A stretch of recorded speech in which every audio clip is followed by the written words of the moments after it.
Hi everyone, thanks so much for listening to another episode of Dogman Encounters Radio. I'm Vic Cundiff and I'll be your host for the show. Before we bring on tonight's guest, if you've had a Dogman encounter and would like to speak with me about it, whether in private or on the show, please go to dogmanencounters.com and submit a report. I'd love to hear from you. If you've had a Sasquatch sighting and would like to be a guest on Bigfoot Eyewitness Radio, please go to bigfooteyewitness.com and submit a report. If you listened to last week's show, you heard Robin talk about new Dogman encounters that she's had on her property. Well, because we ran out of time, Willow didn't have a chance to tell us about her encounters. Because of that, Robin and Willow have come back for tonight's show. Robin and Willow, thanks for coming back. Thanks for having us, Vic. We're excited to be here, aren't we, Willow? Yep, we sure are. Well, I'm sure we're all excited to have you back. I know I am. I'm sure the listeners are too, so thank you for your time. Well, we appreciate the opportunity to talk about our experiences because, as I've shared with you, it's a hard thing when you can't share what goes on in your daily life with people because it's so unusual and strange. So we appreciate the opportunity just to tell people what goes on for a lot of families. Well, we just appreciate you coming on and telling us about those experiences. So that goes two ways.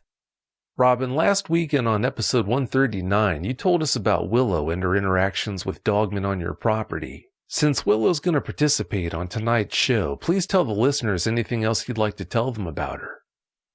Well, Willow, she's 10 years old now, and she has never known a life without Sasquatch or without seeing these. She calls them dog friends. She has never referred to them as anything other than friends, and she also calls Sasquatch the friends. But she has never known a life without this type of interaction and without these beings in her life. So I think she has a very unique perspective on things, and it's through her that I decided not to be afraid of Sasquatch and of dogmen, really. And I just thought it was important that she be able to share her side of things with people because she's got a really unique take on it. And sometimes, even as scary as they are for me still and for a lot of people, and I don't think that they're 100% safe, but I thought that it might be interesting for people and good for them to get the perspective of someone who just has never known a life without them. Because of the appellation dog people Willow uses when she refers to them, do you have any concerns about her putting herself in a dangerous situation with them she might not put herself in if she had more fear for them? I don't, Vic, because I've said before, just at the location where we're at, she is not outside really by herself because we live remote and there are mountain lions, bears, moose. There's all kinds of animals out here that are not safe for children. So she's never really out by herself. And I keep a good handle on where she is at night. She's a very special little girl. I know all parents think that their kids are special, but my brother Aaron is here too. And I think that Aaron would agree that she is a very intuitive person and that she just senses things.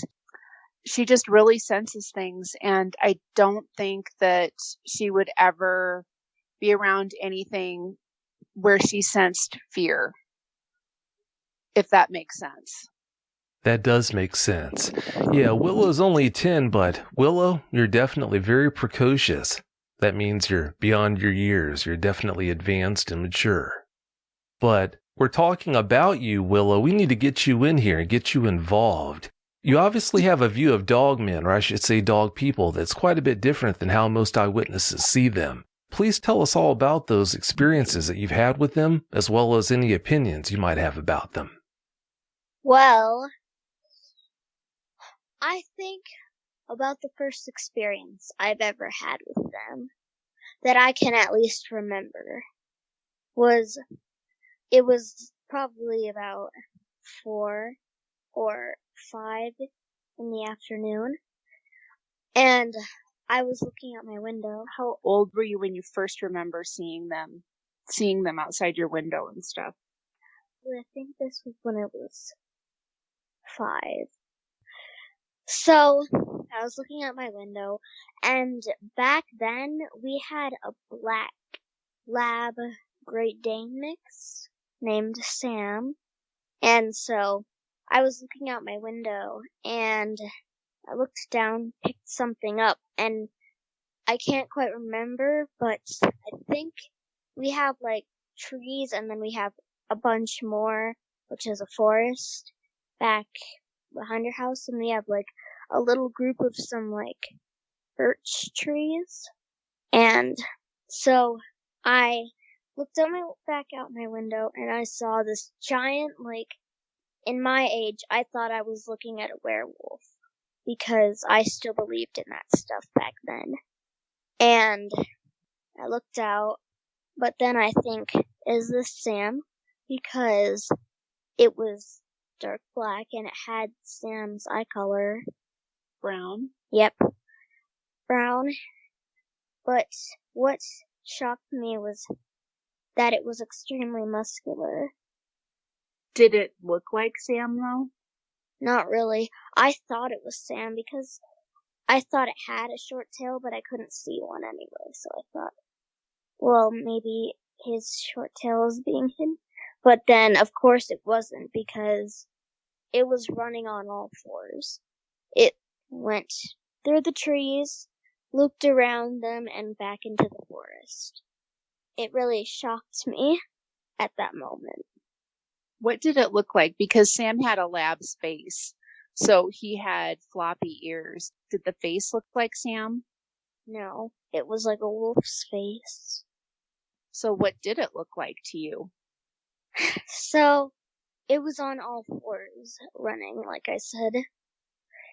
This dog man was about, if you just had it standing there still, I think on all fours it was probably about 5 or 6 feet.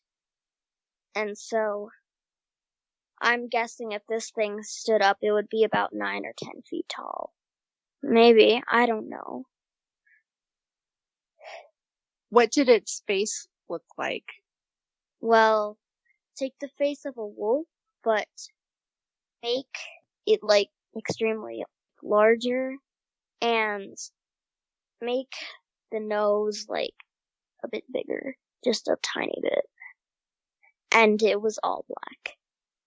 It wasn't, like, jet black, it was, like, grayish black color. What did the front of its body look like? Did the front of its body look like Sam, or did it look like Uncle Aaron or like a man? I couldn't see the front of its body because it was on all fours. I was at a point where I could only really see the side of it. Well, how would you describe the size of the dog people's heads in comparison to the size of their bodies?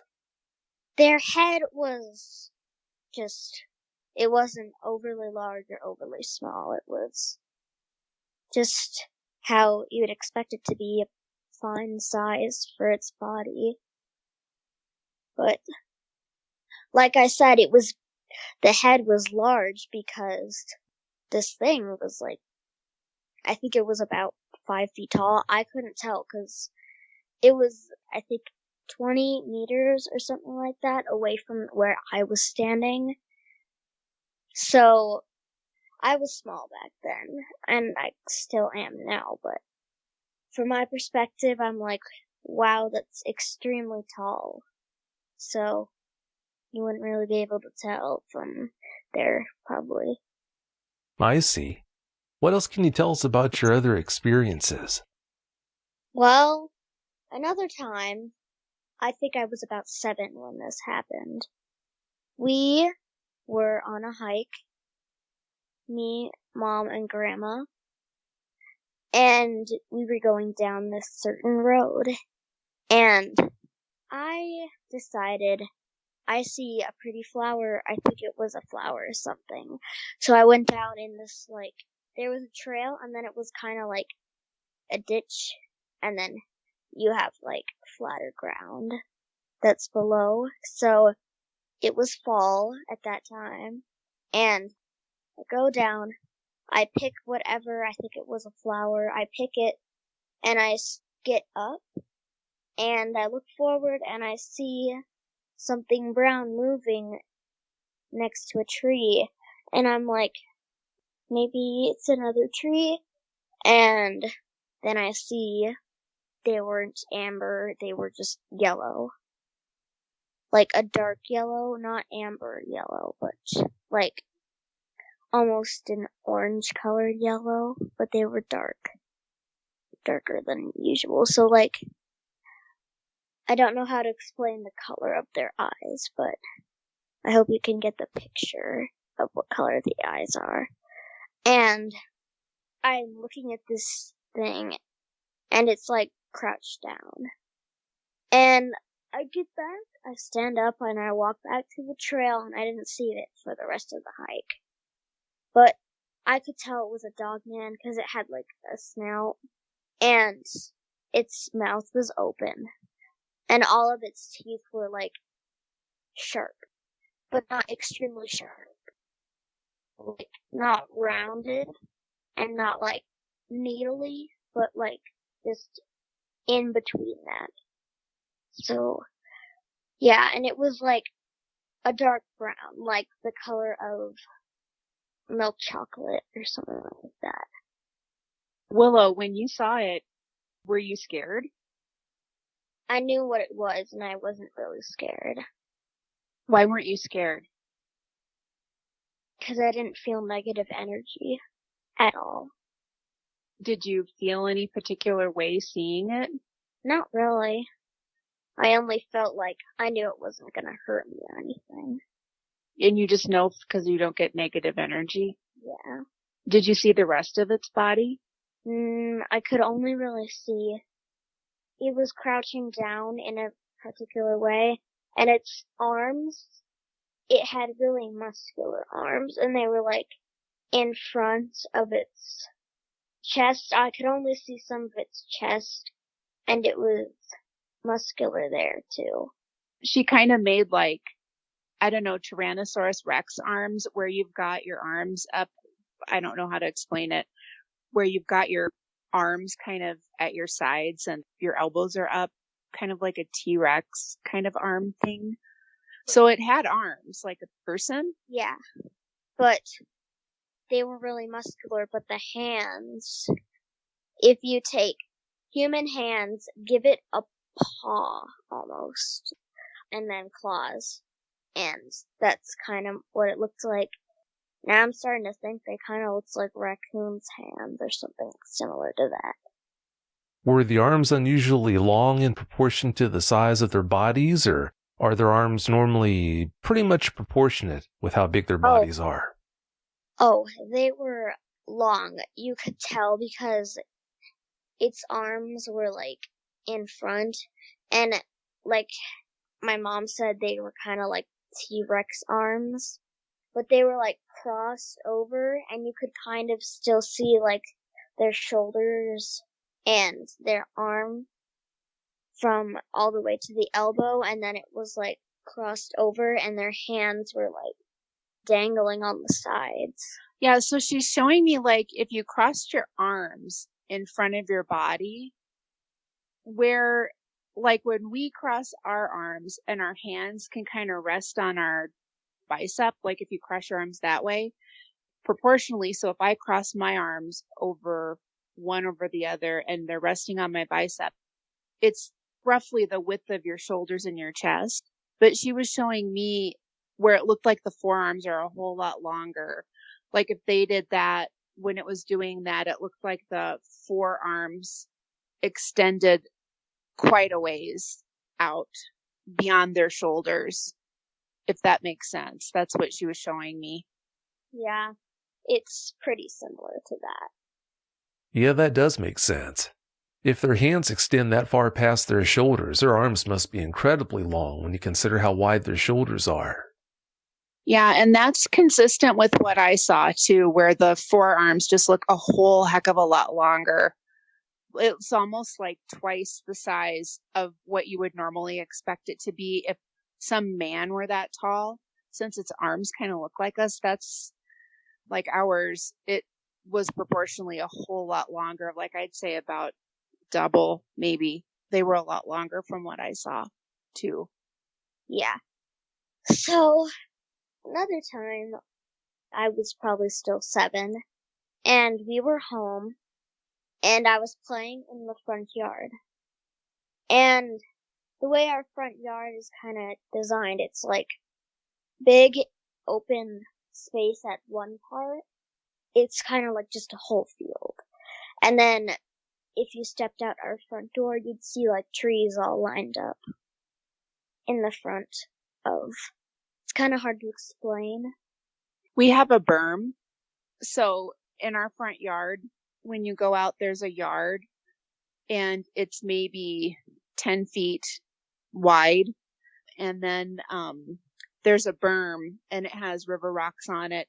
And then we have a whole bunch of trees along that berm. And then the yard extends. It's a really long and narrow yard. And then it extends the length of the house. And then we have a mowed field that's about an acre. So that's what she's describing. But we have woods all along the side of the house down to the river. And then where the field is done being mowed, where we stop mowing that field, there's forest. So that's what she's trying to describe. Yep. And I was out there playing. I forgot what I was playing or what I was doing at that point. But there's this giant, like, rock in one area. And I went down and sat on that rock because I was tired from running around and doing whatever I was doing. And I looked over to the tree line and I saw a shadow. It was like this extremely tall shadow, and I'm like, oh, it must be a friend. But then I saw ears, and I'm like, it's one of those dog things again. And back then, I didn't really know what to think of them, so I just decided to head inside. Because I didn't know if they were dangerous, really or not. But now I do know that they're not going to want to hurt us. What can you tell us about your other experiences with them? Most of the time, it'll be night and I can't sleep, so I'll be scrolling around on my phone and watching stuff, making things, and just at certain points I'll look out the window if the blinds aren't down, and sometimes I'll see glowing eyes out there. But only until I blink and then they're gone. Do you remember when you were really little and you would tell me about them and you would see them outside your window? Do you remember that? Not really. I don't really remember that. Okay. Do you remember when you would tell me that you saw them standing outside your window? No, I do not remember that. Okay. What else do you remember? Or what else can you say about them? I honestly think that's all the encounters I've really been having lately. That you remember? Yeah, because lately I've only really been seeing eyes and shadows. How do you know that it's them, though, and not the friends? Because I can tell that they have ears. It's just easy to find that they have ears. Well, that's an easy way to tell. You just told us that you have trouble sleeping. Is that because of the dog people or something else? It's because of something else. I have trouble sleeping sometimes because of certain things at school or something like that. Oh, I see. Well, I'm sorry to hear that whatever's going on at school is keeping you up at night. That's not good. It's usually just that there's school the next day. Well, yeah, that's enough to keep anyone up. At least it's enough to keep me up. Yeah, it's just normal. Willow has ADHD, and sometimes that makes it very difficult to sleep, too. So that's part of it. That makes sense. Willow, from hearing you talk about them, it sounds like you don't have any fear of them. Is that true? If so, how sure are you that they don't pose a danger to you? Well, I don't fear them because I've never, ever had a negative feeling around them. And I don't think they'd ever become a threat or anything like that. How do you know that they wouldn't hurt you or that they wouldn't hurt me? Well, I think of that because I think that they follow this rule. If you do something to me, I'll do something back to you. Or like, if we do something that they don't like, they'll do something that we won't like. Or something like that. How do you feel when they're around? I'm calm, mostly. And then the other side is like, well, I'm happy that they're here. If like I haven't heard them banging on the windows or seen their glowing eyes at night. I know you've seen your dog Argus interact with the Sasquatch around your property, Willow, but have you ever seen the dog people interact or play with them? No, I haven't. I don't think they really care for them at all, really. Well, it's probably a good thing that they don't interact with him. I think it's a good thing. Yeah, I would too. Has there ever been a time when you were actually afraid of them? It sounds like the answer must be no. Yeah, that's a no. I've never been afraid of them. On episode 139, your mom told us that the dog people were trying to get you to come outside. What's the story behind that? Well, I just think they would like me to come out with them. We go out with the friends sometimes, and we'll like make things for them. Or one time we went out and like talked to them. But it doesn't really seem that they talk back, they just listen. The friends are the dog friends. The friends, when whenever we go out. Yeah, we usually go outside a lot and we'll talk to the friends. They'll usually bang on the house and then we'll go outside and we'll talk to them, or we burn incense for them and do things like that to interact with them. So is what you're saying that maybe the dog friends want you to come out because they want... Maybe they're jealous. Oh. I mean, if someone will give something a lot to someone else and then they don't really do anything for you, I would be jealous. Yeah, I hope they're not getting jealous because of that. Yeah, hopefully not.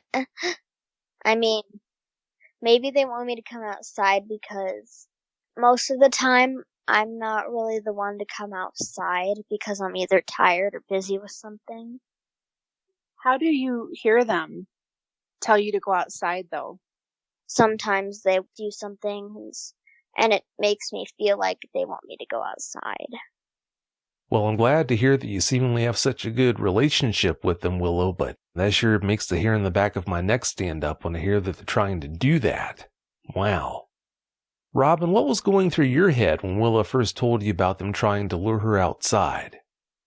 Well, this was when she was really little, and she was, like maybe 3 or 4, and she was telling me that these dog friends want her to go outside and play at night.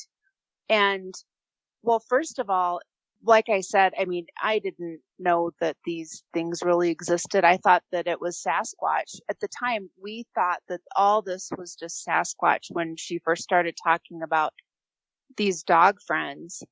And I thought it was just Sasquatch, and just thinking that it was Sasquatch who don't look like that, I was really frightened. And I thought, because this isn't anything that someone little would insist on doing. You know what I mean? Like, it's nothing that they would make up because it was repetitive. It was going on almost nightly where she would say that these dog friends tap on her window and want her to go outside. And just thinking that it was Sasquatch, I thought, okay, how are they communicating that with her? How is she getting that message? And what being wants kids to go outside without their parents? You know, it was not a comforting feeling at all. I was really frightened, and she slept in my bed after that. Even though she couldn't open the doors, just thinking that it was Sasquatch, I thought, what if they grab her? Even in the hot summer, we did not have windows open because I just was terrified.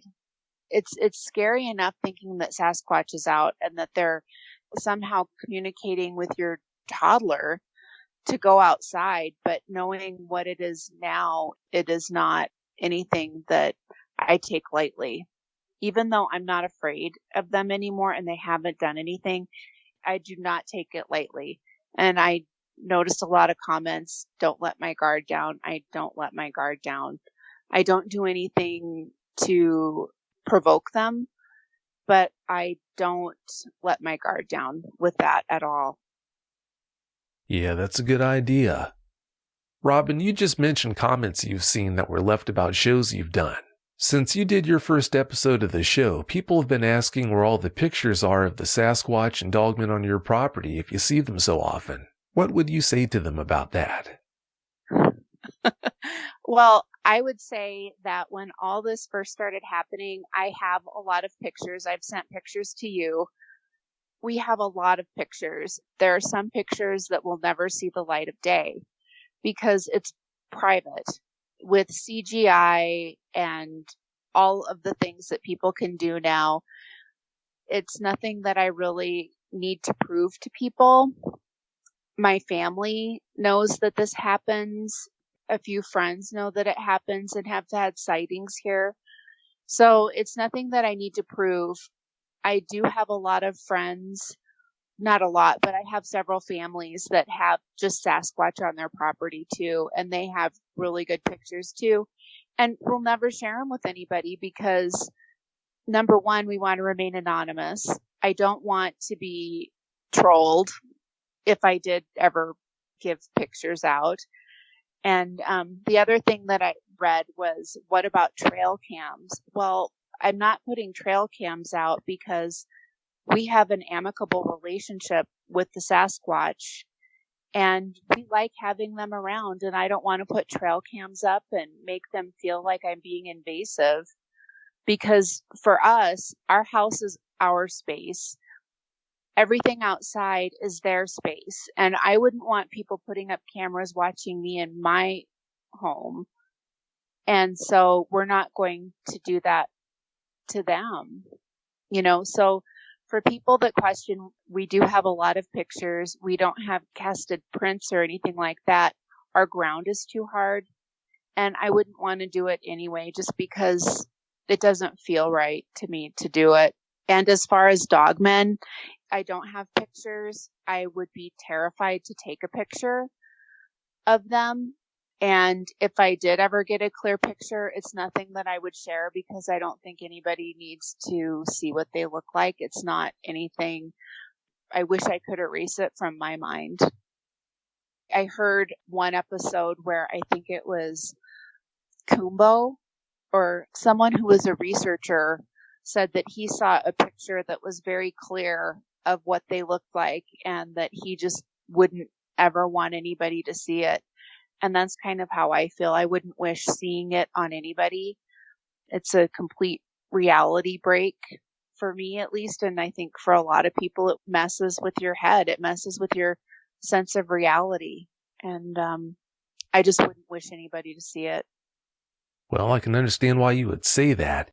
Before we continue, it really gets me how you see some people say, well, yeah, I don't know, I just can't believe in the Dogman phenomenon because there's no good evidence. That just gets me because they haven't seen the evidence. To them, that means that there must not be any good evidence, when that couldn't be further from the truth because I've seen it with my own eyes. Excellent evidence. Yeah, and I think, Vic, that people that have the evidence, if you've seen them, it's almost protecting people from seeing it because it's a game changer. When you see it, I remember after I saw them and I thought, okay, how am I going to act normal when I see other people? Because I've been exposed to this, and it changes how you think about reality. And like I said in other episodes, I don't share this with a lot of people that I'm very close to because it's just too out there for a lot of people. No, I totally understand. Just a bit ago, you mentioned the Friends or Sasquatch on your property, Willow. Have you ever seen the Friends on your property interact with the dog people? No, and I don't think they ever really have. In one part of my mind, I think they have separate parts of the forest that they'll keep to themselves. You never know. Well, that makes sense. In my opinion, I think normally those two mix like oil and water. They just don't. They normally keep their distance from each other, but I guess under certain circumstances, maybe they do come together. Who knows? Yeah, I've never seen them together, but what happens here is that, I've said in other episodes that we can tell the difference between when the Friends knock because they bang and when these dog men tap on windows. And it happens in the same night where first we get the window taps and then we get the bangs. It feels very different. It's hard to explain to people without sounding woo-woo, but the energy is very different. And so I can feel when it's the Sasquatch and I can feel when it's the Dogman. And oftentimes it's the same night that we get the window taps and the same night that we get the house bangs. It's so bizarre, Vic, but it's our normal. With the dog friends, I don't know how I feel about it, but with the Friends, definitely with the Sasquatch, if they don't bang, I go outside and I'll start talking to them because it feels like something's missing. It's daily here. So it really makes me question if something happened to them or if I don't hear a bang. So usually what happens is I'll go outside and start talking to them and then come back in and then bang. I know that it sounds so bizarre to people, but that's pretty much what happens. And my brother has experienced that too. Our whole family has. Well, I'm sure it's not lost on you that if you ever go to sell that property, I'm sure you're going to have people lined up around the block to buy it. So, yeah. Yeah. I don't think we ever will. I understand. Willow, do you see more dogmen with tails or without them? Without tails. If that's the case, how do their butts look? So, Willow, when you've seen them stand up, do they look like a person's butt and like your hamstrings and your quads? Do they look like that or do they look different? Like a dog? Like if Argus would stand up, is that what it looks like? Or does it look like if Uncle Aaron stands up? I've never quite seen one face backwards, actually. But when they stand up in front of you, when you've seen them stand up from the front, do their legs look like people legs or do they look like dog legs? A person's legs. If they have legs that look like a person's, then their heels are on the ground? Yes. Like feet? Like my feet? Yes, but it's like they still have paws or something like that. Like, they still have paw pads and claws. Well, if their heels are on the ground and they have legs like people and no tails, they must be type 3 dogmen. Robin, have the ones that you've seen had heels on the ground or hocks? They looked like, it didn't look like that to me. It looked like hawks. And I've found prints, I found tracks that I was telling you about where it's definitely not the Sasquatch track, but they're huge. And it looks like if you took the ball of your foot, but a dog's paw, and extended it out, it doesn't look or feel like a normal dog pad would, like if Argus stepped down. It looks like it's stretched out and elongated. But then if you run your finger back, it's like there's a divot, like where the heel would be, like if it jumped and landed down, and then that back part, the hawk, would hit the ground. That's what it feels like. And the ones that I saw by that outhouse, like I said, I didn't get close enough to really get a good look, but from how their waist tapered in, it did not look like, it didn't look like they had like a man's lower half. It looked like a dog. Well, understand there are certain areas where you can find both type 3s and canine type dogmen, so that wouldn't exactly be an unprecedented situation if that's how it is. God, that's a little unsettling. Yeah, well, also to understand that the type 3s are normally more affable than the canine types are, so yeah, Willow's been the lucky one, and unfortunately you haven't been the lucky one there, Robin. Yeah, what I don't understand is how they, just like I've said this before, I don't get really what they want or why they're suddenly making themselves more visible. But I definitely have not been getting that really dark and awful feeling that I did initially when this first started. It's a completely different energy shift, and I didn't feel threatened by them when I saw them. I wouldn't want to get close. I would not want to get close to what I saw, but I didn't feel like I was going to be attacked, or it didn't feel malicious in any way. It just felt like they really wanted me to see them, and just like this neutral feeling. It was really bizarre. And like Willow said, I mean, she hasn't ever expressed fear with them, but she definitely sees something very different than what I do. Yeah, sounds like it. Well, if they have to be around, let's play the glad game. Thank goodness that they are so seemingly easy to get along with instead of trying to truly terrorize you. I am really glad because initially it felt like we were under siege. It was horrible. I wouldn't wish what I went through on anybody. Even with the outcome that we've had where it's seemingly amicable now, I would never wish what I initially went through on anybody ever. It was, there's fear, there's terror, and then there's what I went through. And I felt like I was going to have a mental break, honestly, because it was so mind-blowing that all this was happening to us. And I thought that we were cursed. I couldn't figure out what was going on. And people were saying, well, why didn't you sell the property? And I explained, that it's in a trust and we couldn't sell it anyway without all the parties agreeing. But aside from that, from what I have experienced, just thinking that it's Sasquatch, they follow you. And I think that dogmen follow you too. And I think that, like you said, if I sold the property, there'd be lots of people to buy it. If they didn't like whoever bought it, they wouldn't hang around. And I think that they follow people.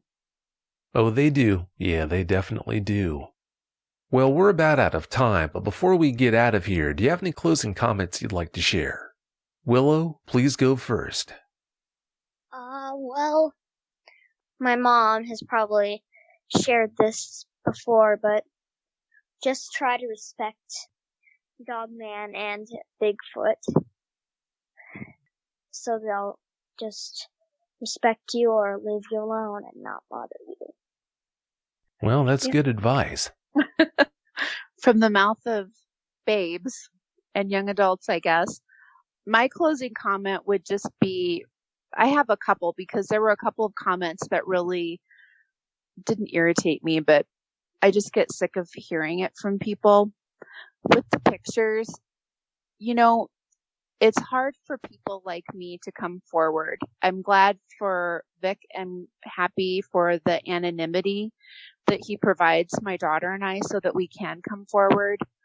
But for people that constantly comment on evidence and wanting to see evidence, or who think that I'm naive, or, that have a million different theories as to what's going on here, it's fine to theorize. I get that people think that this is entertainment, but for a lot of us, this is therapy. We don't have a lot of people that we can talk to about this, and we share our stories for other people that might experience these things.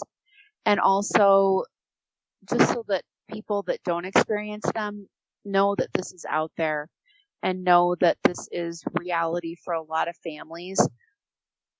We don't get evidence because we don't need evidence. Hell, we see them. We see Sasquatch quite regularly, and we've seen dogmen here. We get evidence daily, and we don't have anything to prove to anybody else because this is our reality.